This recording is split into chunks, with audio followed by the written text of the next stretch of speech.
ठीक हो जय मसीह की। आपने थंबनेल देखे होंगे। अगर हमारे जीवन में फल नहीं है तो हम यीशु के चेले नहीं हैं। तो आइए इसे हम वचनों से सीखते हैं कि यीशु हमारे जीवन में फल ढूंढता है। वो कहता है कि हम फलें। अगर हम फलेंगे नहीं तो कुछ काम के नहीं है।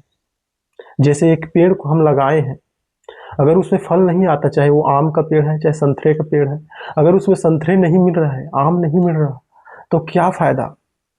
हम उस पेड़ को क्या करेंगे, यूं ही उस जगह इसलिए हम उसे काट डालेंगे, क्योंकि हम उसमें फल खाने के लिए लगाए थे। इस तरह यीशु अंजीर के पेड़ के पास जब गया तो उसे फल नहीं लगा था, इसलिए यीशु ने कहा अब से तुम में फल ना लगे, और सूख गया। तो फल प्रभु यीशु मसीह हमारे जीवन में ढूंढता है। और मैं आपको एक छोटा सा और रिक्वेस्ट करता हूं कि आप जो इस वीडियो को देख रहे हो, हाँ, इस वीडियो में ज़्यादा आपको क्वालिटी नहीं मिलेगा, क्योंकि ये कोई आईफोन से वीडियो नहीं बन रहा है, सिंपल सा मोबाइल है। इसमें मैं थोड़ा सा लाइट वगैरह लगाया हूँ, तो इतना खासा आपको अच्छा दिख रहा होगा, या वरन काला भी दिखता। तो प्लीज़ आप वचनों को ध्यान देना कि प्रभु का वचन क्या कहते हैं, ना कि क्वालिटी को, ना कि बैकग्राउंड को। तो आइए हम वचनों को पढ़ते हैं। मत्ती 13:3। एक बीज बोने वाला बीज बोने निकला। कुछ बीज मार्ग के किनारे गिरा, कुछ बीज पथरीली भूमि पर, और कुछ बीज झाड़ियों पर, और कुछ बीज अच्छा भूमि पर गिरा। और जो जो बीज अच्छा भूमि पे नहीं गिरा वो फल नहीं लाया, लेकिन जो बीज अच्छा भूमि पे गिरा वो फल लाया 30 से 60 से 100 गुना। तो ये बीज का दृष्टांत ये कहता है कि जो प्रभु का वचन सुनते हैं लेकिन उसे समझ नहीं पाते, वो बीज का दृष्टांत यही है जो मार्ग के किनारे में गिरा, क्योंकि उसे पंछियों ने चुग लिया, इसीलिए दुष्ट उससे छीन ले जाता है। और पथरीली भूमि पर वो है जो वचन सुनते हैं और मानते तो हैं, क्योंकि जो बीज पथरीली भूमि पर गिरता उगता तो है, लेकिन जड़ न रखने के कारण, और जब धूप और निकलता है तो वो सूख जाता है। ये वही बीज है, वही मनुष्य है जो प्रभु के वचन को सुनकर मानते हैं, चलना भी चाहते हैं, लेकिन कुछ संसार के कलेश चिंता उसे दबा देता है। जो संसार में चिंताएं हैं, दुख है, धन का धोखा है, और जो भी मुझे जंगली झाड़ियों पर गिरा वो बीज वो है जो बढ़ते तो हैं, लेकिन उनसे पहले झाड़ियां बढ़ जाती है। अगल बगल के लोग उन्हें नाना प्रकार के बातें बोलते हैं, और उसी के बात में आकर कुछ उपद्रव, कुछ कलेश उनके भी जीवन में जब अगर होता है तो वो उसी में दब जाते हैं, लोगों के बात में आकर। लेकिन प्रभु हमारे जीवन में फल ढूंढता है, तो हम अच्छी भूमि में गिरे हुए बीज हैं, और वही बीज जो फल लाते हैं, और हमारे जीवन में फल है। तो अपने जीवन को जांचना जरूरी है। तो आइए सीखते हैं आखिर फल कैसे लाएगा, कैसे पता चले कि हमारे जीवन में हमें फल है। वचन से सीखते हैं। पढ़ते हैं यूहन्ना 15:8।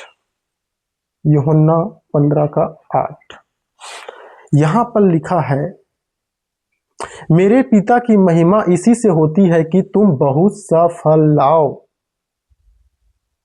तब ही तुम मेरे चेले ठहरोगे।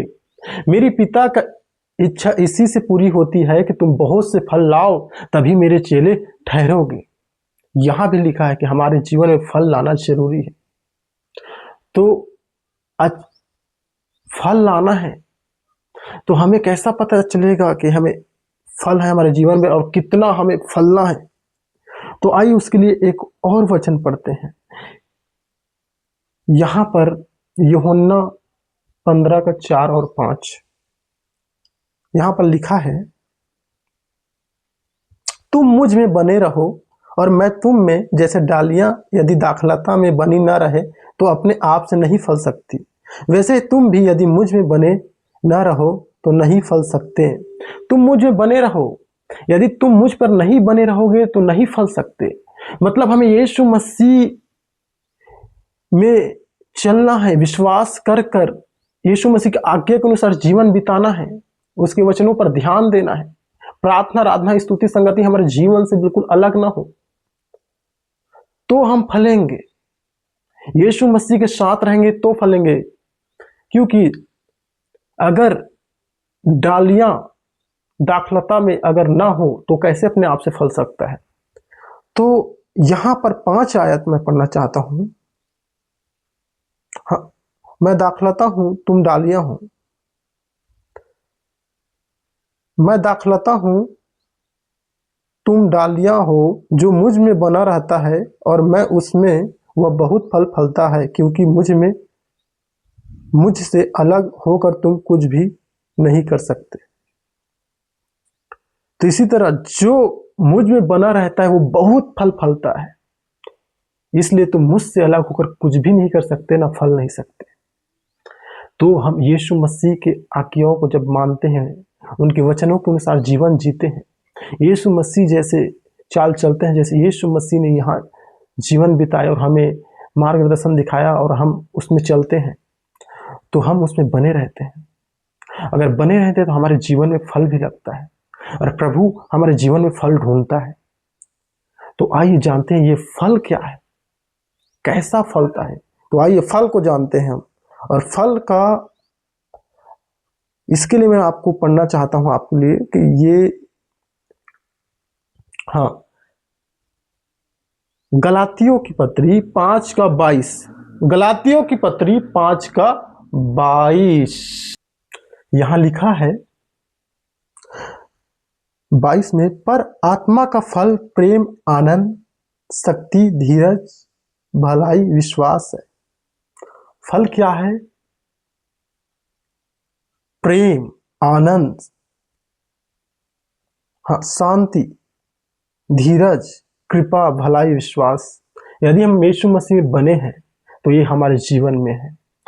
हम एक दूसरे को प्रेम करते हैं, मसीह को प्रेम करते हैं, अपने पड़ोसी से प्रेम करते हैं, अपने भाई को प्रेम करते हैं, और आनंद है, शांति और धीरज धरते हैं। उतावला किसी चीज के लिए एकदम से नहीं हो जाते हम लोग। और संयम, ऐसे ऐसे कई काम है जो फल है हमारे जीवन में, जो भलाई का काम है। और ये जो यीशु मसीह के अनुसार, यीशु मसीह के आज्ञा के अनुसार जीवन बिताते हैं, उसी व्यक्ति के अंदर ये होता है, फल होता है। तो आपको इस वीडियो, मेरे को उम्मीद है आपको ये वीडियो अच्छा लगा, आप इस वचनों के द्वारा आशीष हुए होंगे। प्रभु आप सभी को आशीष दे। सभी को जय मसीह। God bless you.